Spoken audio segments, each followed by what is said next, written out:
Now, we understand that the real estate bubble, it is popping in Canada, Australia, Europe, even here in the United States. We see a lot of things breaking down, and we understand that China has already told their investors to pull their investments out of the U.S. and put it into the Belt and Road system. This is their new trade platform.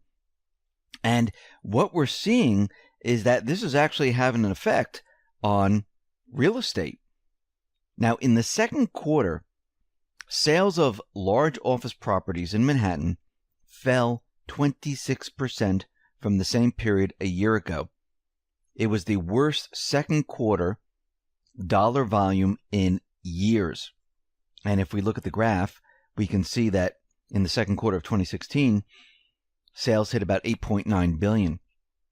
In the second quarter of 2018, sales hit about $2.9 billion. And we'll see why this is happening.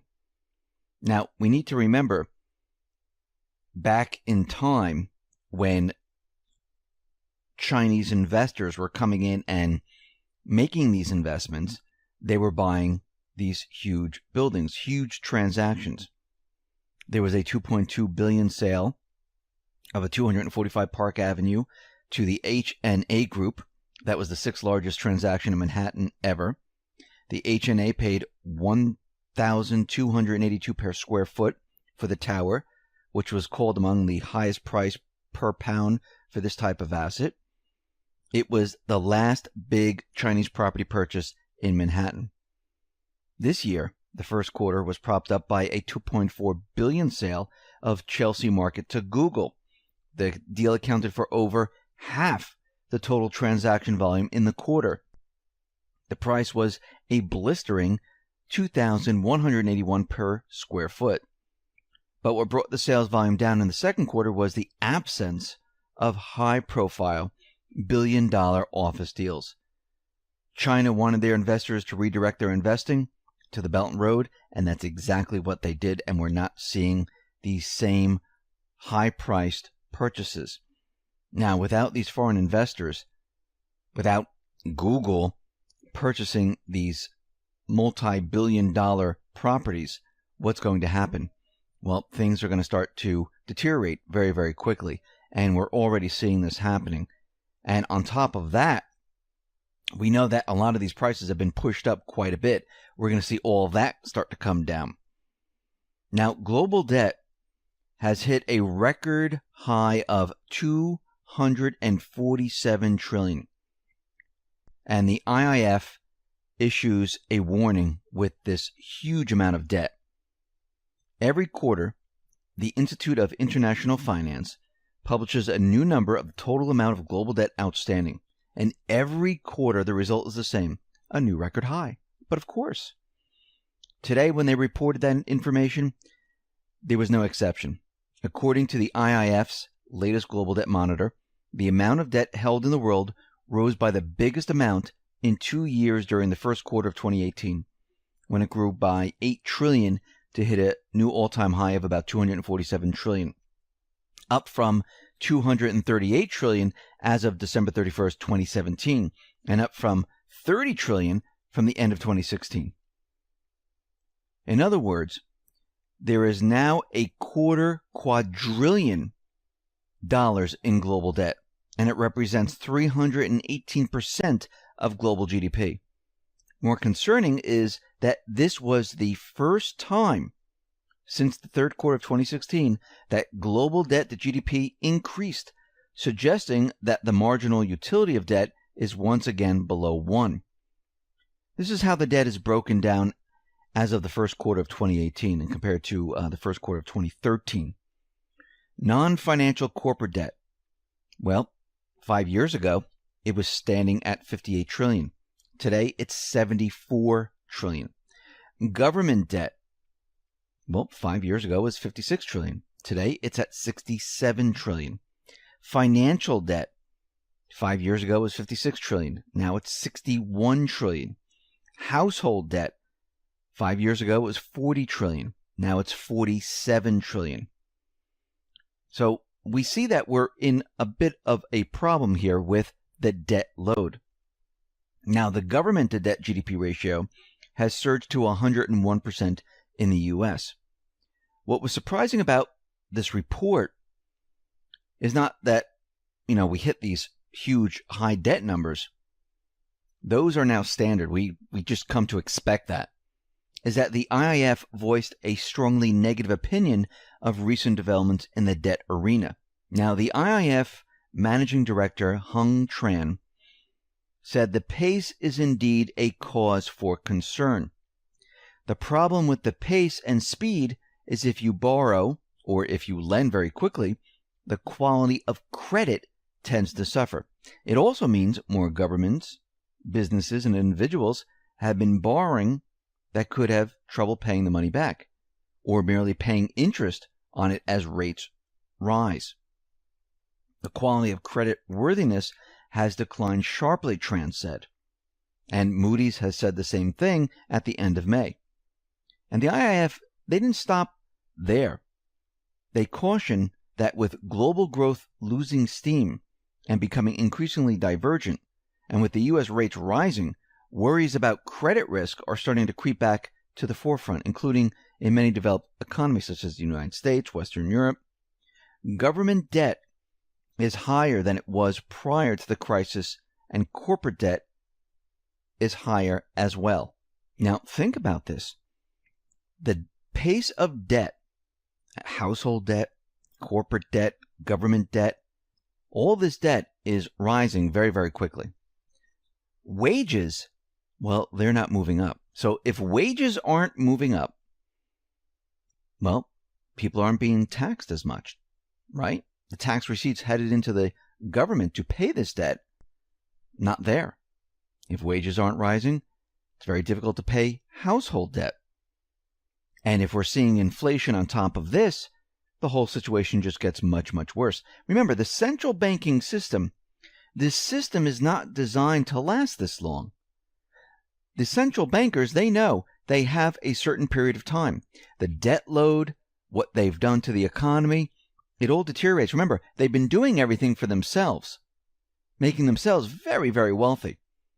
And what they've been doing, they've been picking up hard assets. They don't care about the paper money. Yes, they have the paper money, but they really care about the hard assets. Because when everything falls apart, the paper money goes to zero, they have the hard assets.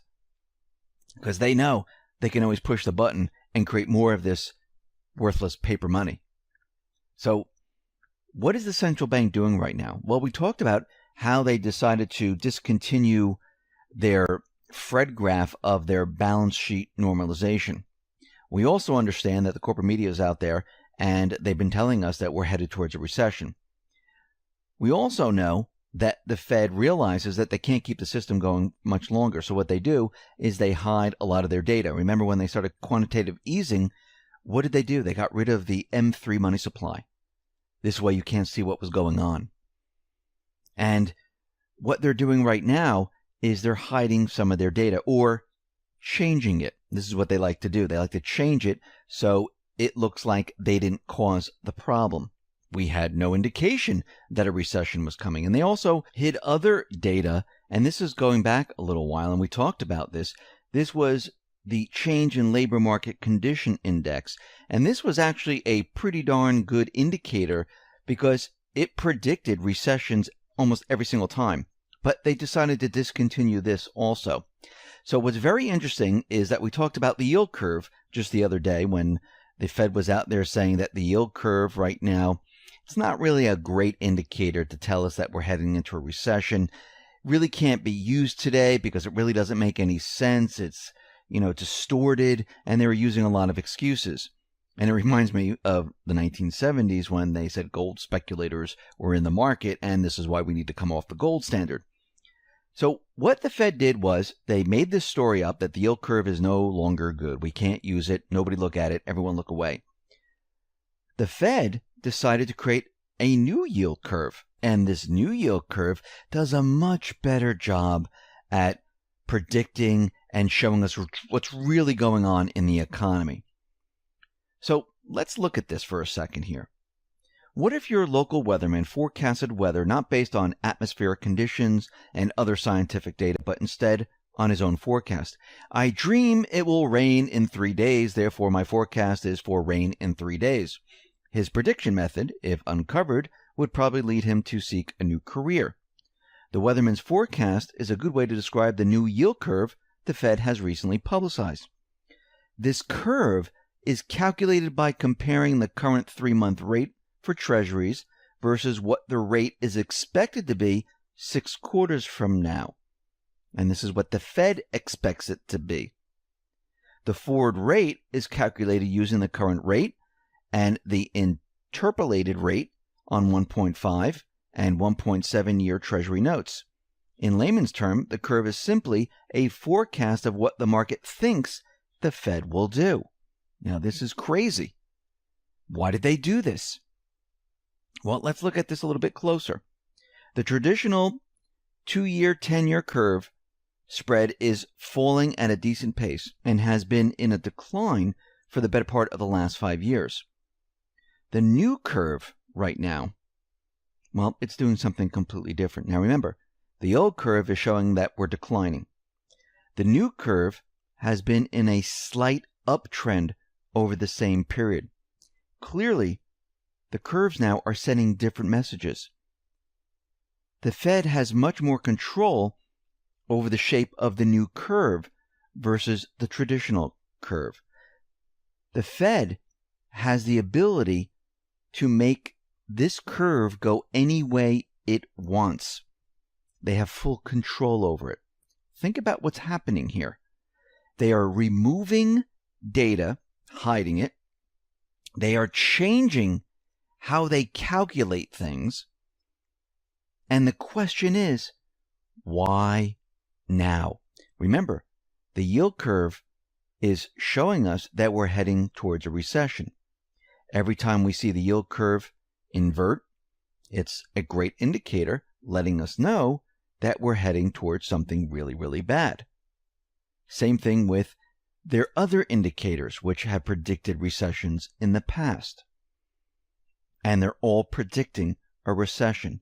Why change the yield curve now? Why make the case that it doesn't work in this new market? Well, it does work in this new market, in this new economy that they created. They just don't want anyone to see this. So what they're going to do is they're going to start putting out this new curve, and people are going to be looking at it going, oh, look, everything's fine. And the Fed is going to be out there saying, we're not predicting anything. And all the financial pundits and the mainstream media, they're all going to go along with this. And everyone else is going to be kept in the dark. Now, think about why they're doing this. The reason they're doing this is they're hiding everything that they're doing right now. They want nobody to know that they were the ones who brought this system down. They can say, we weren't predicting anything. We have no data on this. This must have been the tariffs. It must have been Trump's new economic policies. It must have been whatever they're going to say. And we have no other data. You see? Because what they do is they go back in time, they erase everything. They hide it. They don't want anyone to know. Remember quantitative easing with the M3? They just got rid of it. So nobody sees anything, nobody knows anything. Again, we don't audit their books, so we don't know what the Fed is actually doing. So we see right now that they've been exposed.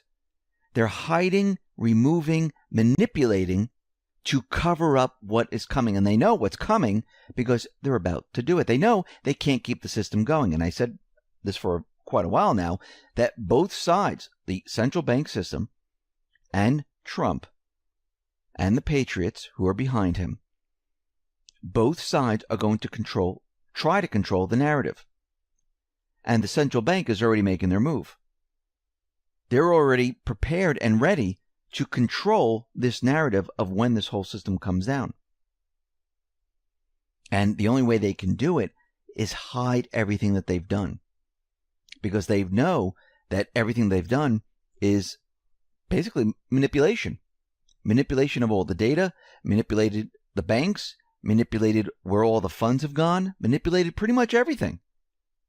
So as we can see, they are prepped and ready. They've been exposed. They're creating new data. And they're about to bring this whole system down. They're prepared and ready because they don't want to take the blame. The central bank wants to stay in control. They don't want to give it up. They like being in control.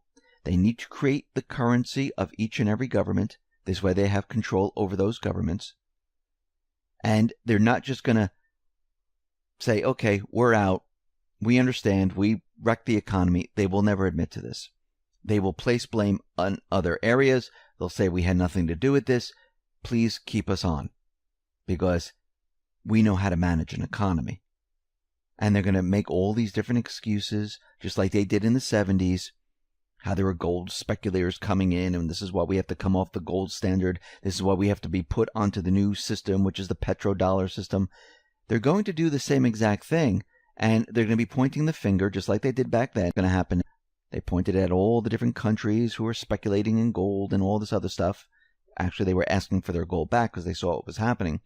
The same thing's going to happen now. They're shaping the narrative to control what is about to happen. And it's playing out right in front of us. So no matter what, we're heading towards this transition. The thing is, who's going to control the narrative? Who's going to control the system coming down? And I think very soon we're going to see the Trump administration, the Patriots, start to pivot on what they're doing with the economy. And there might even start to be calls to audit the Fed. And I believe